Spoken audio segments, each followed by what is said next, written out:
રાજ્યપાલ આચાર્ય દેવવ્રતજીએ ખેડા જિલ્લાના બીડજ ખાતે એનડીડીબીની સુપીરિયર એનિમલ જેનેટિક્સ લેબોરેટરીની મુલાકાત લીધી.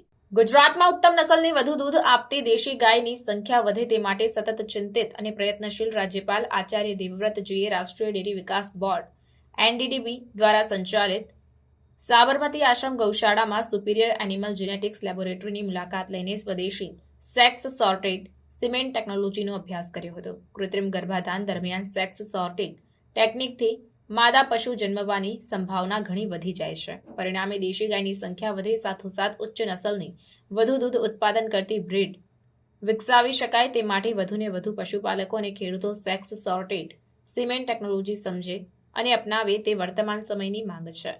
રાજ્યપાલ આચાર્ય દેવવ્રતજી સ્વયં પશુપાલક છે. હરિયાણાના કુરુક્ષેત્રમાં તેમના ગુરુકુળની ગૌશાળામાં તેઓ ઘણા વર્ષોથી પોતાની દેશી ગાયની બ્રીડને વધુને વધુ ઉન્નત કરવા માટે તેઓ આ ટેકનોલોજીનો ઉપયોગ કરી રહ્યા છે. ગુજરાતમાં વધુને વધુ પશુપાલકો દેશી ગાયની નસલને વધુ ઉન્નત કરવા પ્રયત્નશીલ રહે તેવી તેમણે અપીલ કરી છે.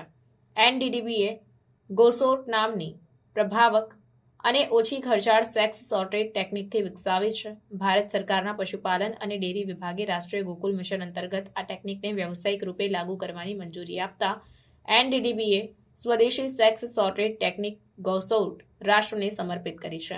પ્રધાનમંત્રી નરેન્દ્રભાઈ મોદીએ ઓક્ટોબર 2024માં તેનો શુભારંભ કરાવ્યો હતો. અહીં એ ઉલ્લેખનીય છે કે ગુજરાત સરકારે ખેડૂતો અને પશુપાલકોને મોટી સબસિડી આપીને માત્ર 50 રૂપિયાની કિંમતે સેક્સ સોર્ટેડ સિમેન્ટ ઉપલબ્ધ કરાવીને ક્રાંતિ સર્જી છે.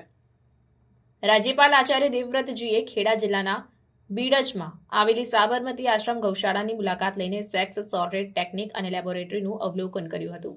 તેમણે અદ્યતન લેબોરેટરીની સુવિધાઓ, સંશોધન કાર્યો અને પ્રયોગો વિશે રાષ્ટ્રીય ડેરી વિકાસ બોર્ડના ચેરમેન મિનેશ શાહ, એનડીએસના managing director doctor CP Devanand તથા સુપીરિયર એનિમલ જેનેટિક્સના general manager doctor Amrish Patel પાસેથી જાણકારી મેળવી હતી.